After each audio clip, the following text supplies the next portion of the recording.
መጽሐፈ ሲራክ ምዕራፍ 19 ሰካራም ሰራተኛ አይበለጥግም፣ ጥቂቱን የሚያቃልል ብዙውን ያጠፋል። መጠጥና ሴት ጠቢባንን ያስቷቸዋል፣ ጋለሞታን የሚከተላት በደለኛ ነው። የዚህም ፍጻሜው ትልና ጥፋት ነው። ደፋር ሰውነት ከመከራ አትጠበቅም፣ ፈጥኖ የሚያምን ልቡና ቀሊል ነው።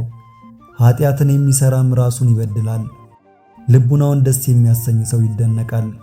ብዙ መናገርንም የሚጠላ ኃጢአቱን ያሳንሳል።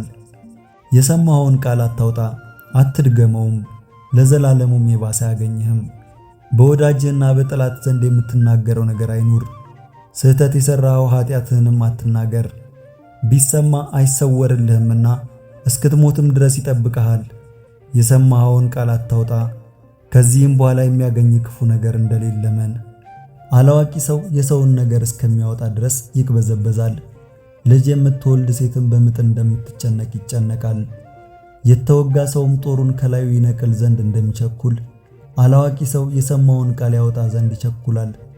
ወዳጅህን አላደረገ እንደሆነ ወይም አድርጎ እንደሆነ እንዳይደግም ገስጸው። ወዳጅህን አልተናገረ እንደሆነ ወይም ተናግሮ እንደሆነ እንዳይደግም ገስጸው። ወዳጅህን በጥላቻ ነገር ተሰርቶበት ይሆናልና ገስጸው።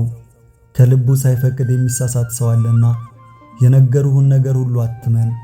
በአንደበቱ የማይሳሳት ማን ነው? ቁጣ ሳይበዛ ወዳጅህን ገስጸው። ስለ እግዚአብሔር ሕግም ቁጣን አሳልፋት። ጥበብ ሁላ እግዚአብሔርን መፍራት ናትና ጥበብም ሁላ ሕጉን ታስጠብቃለችና። ክፉን የሚያስተምር ጥበብ የለም፣ ለኃጥአንም ምክር ጥበብ የላትም። ከሁሉ የምትረክስ ክፋት አለች፣ አእምሮ የጎደለው አላዋቂም አለ። ነገር ግን ከሚራቀቅ የእግዚአብሔርንም ሕግ ከሚክድ ይልቅ እግዚአብሔርን የሚፈራ አላዋቂ ይሻላል። እየበደለ የሚራቀቅና የሚጠነቀቅ አለ፣ ለባልንጀራውም የሚያዳላ ለወዳጁም ፍርድን የሚያቀና መስሎ ፍርድን የሚለውጥ ሰው አለ። እያመሰገነ ለክፉ ነገር የሚያዳላ ሰው አለ፣ ልቡናው ግን ሽንገላን ተሞልቷል። በልቡናው ሌላ ነገር እያለ ፊት አይቶ የሚያዳላ አለ። ባላሰብኸውም ነገር ይመጣብሃል። ኃይሉ ቢደክም በአንተ ላይ ክፉ ማድረግ ቢሳነው ያስትህ ዘንድ መከራን በግድ ያመጣብሃል። ሰው በመልኩ ይታወቃልና ጠቢብም በገጹ ይታወቃል። ካለባበሱና ካካሄዱ ከአሳሳቁም የተነሳ የሰው ጠባዩ ይታወቃል።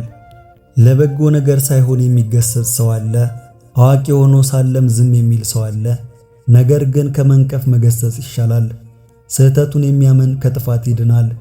ምዕራፍ 20 ለበጎ ነገር ሳይሆን የሚገሰጽ ሰው አለ፣ አዋቂ ሆኖ ሳለም ዝም የሚል ሰው አለ። ነገር ግን ከመንቀፍ መገሰጽ ይሻላል። ስህተቱን የሚያምን ከጥፋት ይድናል። ፍርድን ያደላ ዘንድ የሚወድ ሰው ቆንጆ ልጅን እንደሚመኝ ጃንደረባ ነው። እያወቀ ዝም የሚል ሰው አለ፣ ንግግር በማብዛትም ራሱን የሚያስጠላ ሰው አለ። የሚመልሰውንም አያውቅምና ዝም የሚል ሰው አለ። ጊዜውንም እስኪያገኝ ድረስ ዝም የሚል ሰው አለ። ብልህ ሰውም ጊዜውን እስኪያገኝ ድረስ ዝም ይላል። አላዋቂና ደፋር ሰው ግን እንዳገኘ ይናገራል። ነገር ግን የሚያበዛ ሰውን ይቆጡታል፣ ራሱንም የሚያኮራ ሰውን ይጠሉታል። ችግሩ የሚያዋርደው ሰው አለ፣ ገንዘብም አግኝቶ የማይበረክትለት ሰው አለ። የማይጠቅምህን የሚሰጥ ሰው አለ፣ ሰጥቶም እጥፍ አድርጎ የሚቀበል ሰው አለ።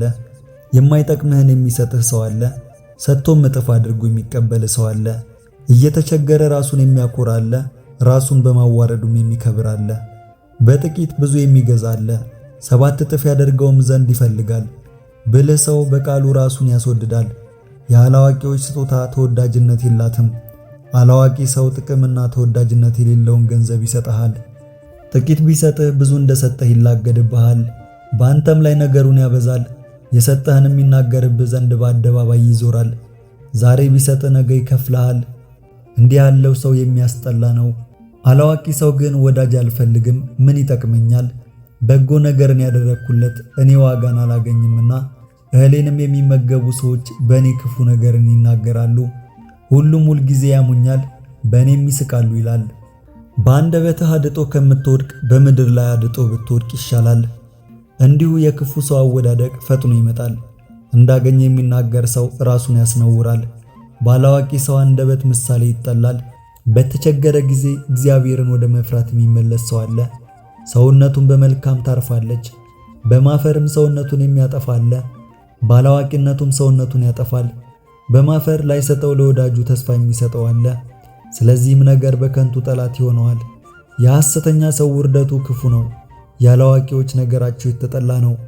ከሐሰተኛ ሌባ ይሻላል። ነገር ግን የሁለቱም ፍጻሜያቸው ሞትና ውርደት ነው። ሐሰተኛ ሰው ፈጽሞ ይዋረዳል ያፍራልም። በቃሉ ብልህ የሆነ ሰው ነገሩ ይሰማል። ብልህ ሰው መኳንንቱን ደስ ያሰኛል። ምድርን የሚያርሳት የእህሉን ክምር ያበዛል። መኳንንቱንም የሚያገለግል ራሱን ይጠቅማል። መኳንንቱንም የሚያገለግል ራሱን ይጠቅማል። እጅ መንሻና መማለጃ የጠቢባን ዓይን ያሳውራል። አፋቸውንም ይዘጋል፣ ቃላቸውንም ያስለውጣል። የተሰወረ ጥበብ እንደተከበረ ወርቅ ነው። እንግዲህ የሁለቱስ ጥቅማቸው ምንድነው? ጥበቡን ከሚሰውር ብልህ ሰው አለማወቁን የሚሰውር አላዋቂ ሰው ይሻላል።